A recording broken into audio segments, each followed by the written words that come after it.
This actually begin जब आप बचपन में, जैसे अब तो ये सब नहीं होता होगा, पता नहीं अब बचपन कैसे होते हैं, फ्रैंकली पता लगेगा बच्चे करके, पर जब हम छोटे थे और पार्कों में आसपास खेलने जाया करते थे, तो जो वहां का माली होता था भाई कुछ नहीं हो रहा यार इस बॉल से, भाई इससे सर्वनाश नहीं हो रहा है, इससे ज्यादा बुड्ढे पार्क में बैठ के अपनी ढुई से घास मार रहे हैं, ठीक है, 6 बुड्ढे इतनी बड़ी बड़ी ढुई लेके बैठे हैं पार्क में, उनको घास से हटा साले, हमारे भागने से हमारे इतने पैर हैं, टीनेजर्स हैं हम, हमारी घास मर रही है क्या, बुड्ढे बैठे हो ये सब चल रहा है, उनको रोको भाई, फॉर रियल योगा रोको।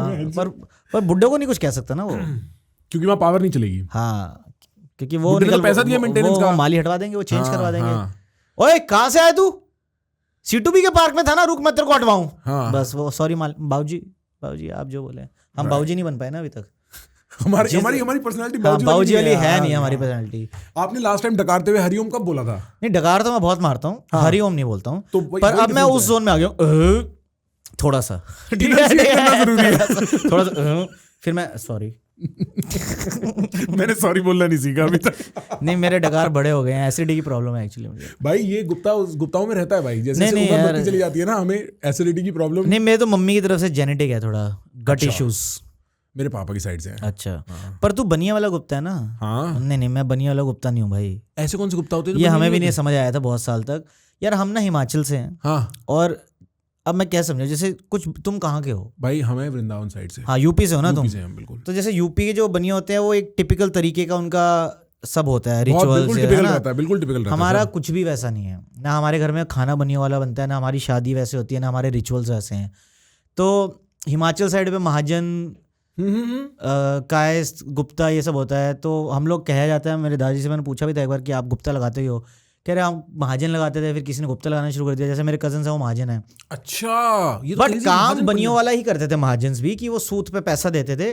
पर सिंस हम उधर से आते हैं तो हमारे घरों में, जैसे ये गौरव गुप्ता जो भी जोक करता है, ये मेरे लिए भी उतने न्यू फनी है, क्योंकि मेरे घर में कुछ नहीं होता है वैसा। मैं जब गौरव गुप्ता को सुनता हूँ तो मेरी मम्मी नहीं है बनिया गुप्ता, मेरी मम्मी मेहरोत्रा है, ठीक है, उनकी साइड की फैमिली अलग है।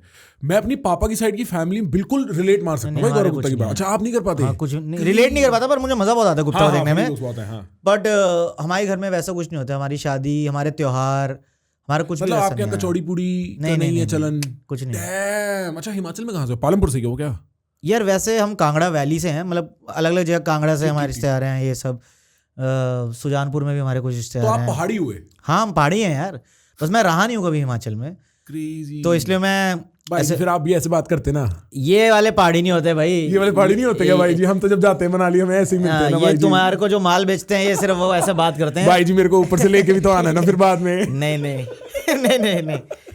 जैसे हमारे वहाँ होते जो पहाड़ी भाषा होती है ना। हाँ, मैं डालता हूँ भाई। अरे थैंक यू, इज्जतदारी की बात है, ऐसा नहीं है। हाँ। भाई वेदिका ही मिल जाती है अगर ये वाला टाटा कॉपर ही मिल जाती है अगर आरओ वाला पानी से वेदिका मिल जाती है यार। हाँ, बस भाई, सुसु आ जाएगा ना फिर। कोई नहीं देख रहा, कोई नहीं। कमोड है किडनैप थोड़ी किया आपको? कमोड है कि नहीं, यही बाल्टी देके बोल देंगे कर लियो।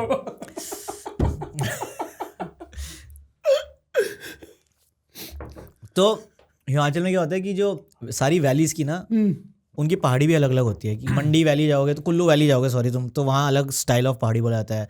शिमला वैली में अलग बोला जाता है, कांगड़ा वैली में अलग बोला जाता है। जैसे हमारे वहाँ, मेरे को थोड़ी थोड़ी आती है, मेरे को ज़्यादा आती नहीं। जैसे पंजाबी में बोलते हो ना कि तुसी किथे जा रहे हो, तो हमारे तो तुसा कुथू चले हो। तो हमारे ऊ बहुत होता है पहाड़ी में, हमारे कांगड़ा वाली साइड पे ना, कि ओ मिंजो दस्सा ही नहीं तू, मेरे को बताया नहीं तुमने। पर ऐसे थोड़ा नेजल सा हो जाता है बीच बीच में। क्रेजी। तो हाँ, मैं मतलब हिमाचल से हूँ, और मतलब मैं हर साल जाते थे, हमारे दादा दादी का घर था वहाँ। अब तो दोनों रहे नहीं है, बट वो घर अभी भी है। तो मैं तो जब भी धर्मशाला या पालमपुर जाता हूँ तो नगरोटा भगवा करके एक जगह है, ये तुम कांगड़ा से पालमपुर जाओ, उसके बीच में एक टाउन आता है छोटा सा। तो किससे पालमपुर जाऊं मैं? अगर कांगड़ा से पालमपुर जाएगा ना, कांगड़ा से पालमपुर जाऊंगा तो बीच में एक छोटा सा गांव आता है, नगरोटा भगवा सर्च करियो। और भाई गांव नहीं, गांव नहीं, मतलब छोटा टाउन है वहाँ पे, इंडस्ट्रियल एरिया है। नहीं ऐसा नहीं, फ्लैट है भाई वो। पर जगह तो ये दिखा नहीं ये नहीं है। अच्छा, ये नहीं है, धोखा ये नहीं है। अच्छा, फ्लैट है, मतलब वो वैली में है। Got it. तो नगरोटा भगवा, हाँ, एक नगरोटा सूर्य है वो अलग है, बट नगरोटा भगवान इज दिस। चामुंडा देवी मंदिर है एक बहुत फेमस, अगर सुना होगा, एक देवी बोली जाती है। हाँ, चामुंडा देवी नाम सुना तो ये हमारे घर से 15-20 मिनट दूर था बस। अच्छा, मैं पालमपुर तो गया हूँ मैं। हाँ, तो ये क्रॉस करते हो तुम, अगर वॉल्वो में जा रहे हो HRTC की दिल्ली से रात को बैठ के कश्मीरी गेट, तो तुम पालमपुर की वॉल्वो नगरोटा भगवान से होके ही निकलती और है। 8-12 घंटे लगते होंगे यहाँ से? 8 नहीं, 8 से ज्यादा लगते हैं, 10 से 11 घंटे लगते हैं। अब पता नहीं अब सड़कों की क्या कंडीशन है, इसलिए 8 कह रहा था मैं, क्योंकि पहले जब हम भी जाया करते थे पहाड़ों में तो 12 घंटे यहाँ से। हाँ, 12 लग जाते थे। अब थोड़ा कम लगने लगा है, थोड़ी सड़कें अच्छी हो गई हैं। बट उस साइड की नहीं हुई है ज्यादा, वो मनाली साइड पे 4 लेन हुआ है। हाँ, राइट। इस साइड अभी पूरा नहीं हुआ है शायद। क्रेजी। अच्छा, तो मतलब हम हर समर जाते थे वहाँ पे। तो और कमाल की बात ये है कि जब हम जाते थे बचपन में पेरेंट्स के साथ, तो मैंने भी कोई हिमाचल वाली चीज नहीं करी है सच, कि ट्रैकिंग नहीं करी। ये तो नहीं है, मतलब मैं नदियों में नहाया हूँ, मंदिरों में गए हैं सब। तो जब मैं कॉलेज में आया तब मैं कहा यार ये ट्रैकिंग क्या चीज होती है, हमने हिमाचल का कभी नहीं करी यार। तो 2012 में पहली बार त्रिउंड गया था, तब त्रिउंड बहुत इतना फेमस नहीं था। राइट। प्री पॉपिंग है त्रिउंड। हाँ, तो मैंने कहीं से पढ़ा, फिर तब ब्लॉग्स होते थे, तो मैं ब्लॉग्स पढ़ के उसके प्रिंट आउट निकाल के गया कि पहले यहाँ जाना है, यहाँ से धर्मकोट आएगा, वहाँ से एक रास्ता कटता है। तब कुछ नहीं था, ना कोई कैफ़े थे ना कुछ था, वो एक रास्ते में बस कैफ़े था जो एक त्रिउंड के रास्ते में आता ना कैफ़े, उसका नाम क्या, मैजिक व्यू कैफ़े शायद, वो सबसे पुराना कैफ़े, वो 80 समथिंग में बना हुआ था। कोई नहीं था वहाँ, 2-3 अंग्रेज़ लोग मिले ये सब। फिर मैंने और ढूंढा, फिर मुझे करेरी लेक मिला। तो ये सब मैंने 2013-14 में कर लिया था। अब तो वहाँ पार्टियां चलती हैं भाई, अब तो वहाँ कैंपिंग पार्टियां, तब कुछ नहीं होता था वहाँ पे। जब मैं पहले पहाड़ों में, और मैं तो खैर मतलब मैं इस साइड हिमाचल के मनाली साइड और आसपास बहुत गांवों में घुमा हूँ। मेरे साथ उल्टा है। हाँ। जैसे मैं ये शिमला साइड बिल्कुल ही नहीं घुमा हूँ मैं, नारकंडा कोटगढ़ वगैरह गया हूँ। हाँ। सांगला सूंगला या शिमला के ऊपर भी जितनी भी हैं ये सब नहीं मैं कभी घुमा हूँ। कांगड़ा साइड पे मैं पालमपुर, धर्मशाला, इसके आसपास छोटी छोटी और जगहें हैं। कुछ हमारे मंदिर होते थे ऐसे गाँव में जाके, बड़े सुंदर सुंदर से नदी के किनारे, खड़ों के किनारे, वो सब मैंने बहुत घुमा है। और सिंस मैं वहाँ जाता था तो मैं वहीं का इंटरेस्ट दिखाया। मनाली में बहुत कम गया हूँ बट वो मेन जगह मनाली चले गए, सिसु चले गए, थोड़ा लाहौल घूम लिया।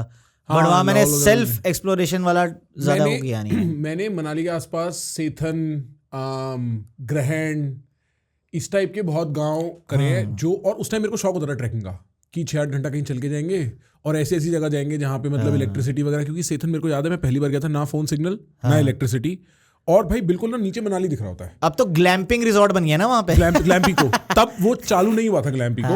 और ये भी मैं सेथन तो मैं बहुत लेट 2020 या 2019 पहली बार गया हूँ, 20 गया हूँ शायद पहली बार, पर उससे पहले मतलब मेरे को बहुत पसंद था। अब जब मैं लास्ट टाइम 1-2 जगह गया, उन जगहों में से ये तो अनरिकग्नाइजेबल है मैं तो थोड़ा मन सा सैड हो जाता है जाके, जब मतलब I don't know how to say this. नहीं, आप बिल्कुल सही कह रहे हो भाई कि वहाँ अच्छी बात है कि कमर्शियलाइजेशन हो गया है, लोगों के पास पैसा आ गया, सड़कें वड़कें बन गई। बट जैसे मैं जीभी और ये जितनी भी जगह बता रहा हूँ, ये मैं तब चला गया था जब ना कुछ नहीं होता, जब यूट्यूब पे नहीं आई थी जगह, जब आपको खुद ही किसी से पूछना, कोई किसी से सुन लिया आपने कि एक ऐसे करके है, वहाँ चले जाओ, ये चले जाओ।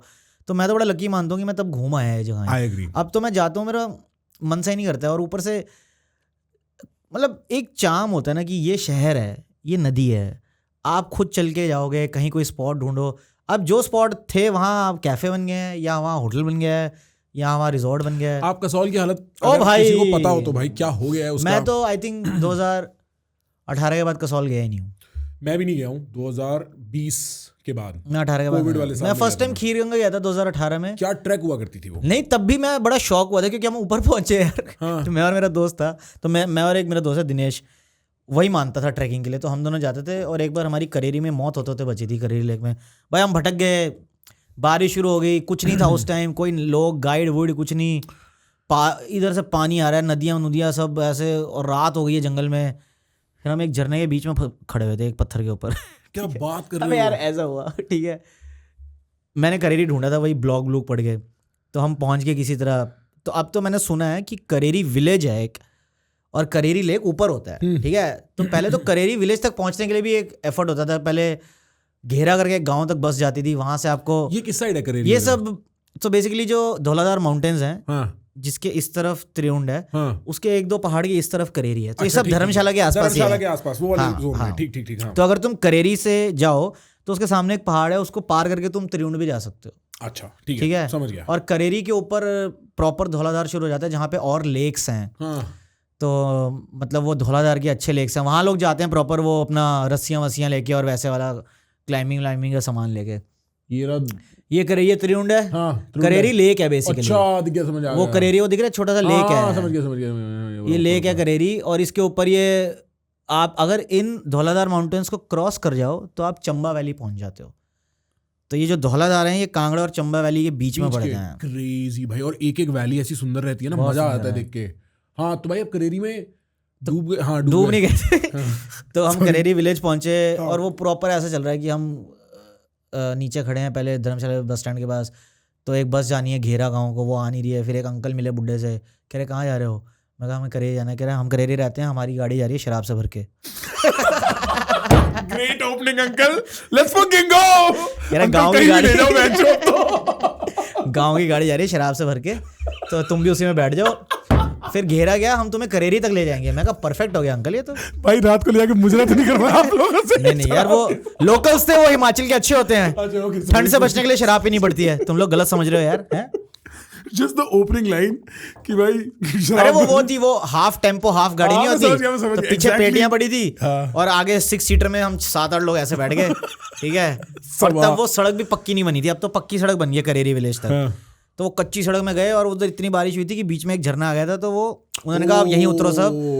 फिर वो लकड़ी पकड़ के पार करा रहे हैं हमें ऐसे। फिर हम गाँव पहुंचे तो हमने फॉरेस्ट रेस्ट हाउस है करेरी विलेज में, तो हमने नीचे ही सुबह पहुंच के जो फॉरेस्ट डिपार्टमेंट का हेड ऑफिस है धर्मशाला में, उनसे पर्ची कटवा ली थी कि हमें यहाँ स्टे करना है। पर हमारा स्टे अगले दिन का था वहाँ पे, ऐसा कुछ सीन था, मुझे याद नहीं। मतलब आपको बुकिंग करानी पड़ती है नीचे से, बड़ी सस्ती सी बुकिंग होती थी। तो हम ऊपर पहुँचे तो अंकल ने कहा आप हमारे घर ही रह लो। मैं कहा ठीक है, तो बड़ा मस्त एक्सपीरियंस हो रहा है, तो एकदम जैसे बाद में पिक्चर बनेगी इस पे, ठीक है। मेरी लाइफ, ओह माय गॉड मेरी लाइफ। तो हम उनके घर चले गए, उनका प्रॉपर वो हिमाचल का जो स्लेटो वाला घर होता है वैसे वाला घर था। फिर वो खातिरदारी और ये दाल चावल आ रहे हैं, और बड़े टेस्टी दाल चावल लगते हैं भाई पहाड़ों पे। और उनके आई थिंक 2 या 3 बेटियां थी, बहुत छोटी थी, और उन्होंने हमें मेन जगह सुला दिया, अपने बच्चों को कहीं और सुला दिया ये सब। एंड देन बाद में पता चला कि उनका एक बेटा था जिसने सुसाइड कर लिया था। ओह शिट, ऐसा कुछ स्टोरी थी उनकी फैमिली की। But they were very nice. We have barely scratched the surface with this clip. If you want to know all the fun stuff that happened in this conversation, you've got to go to our main channel. Click now.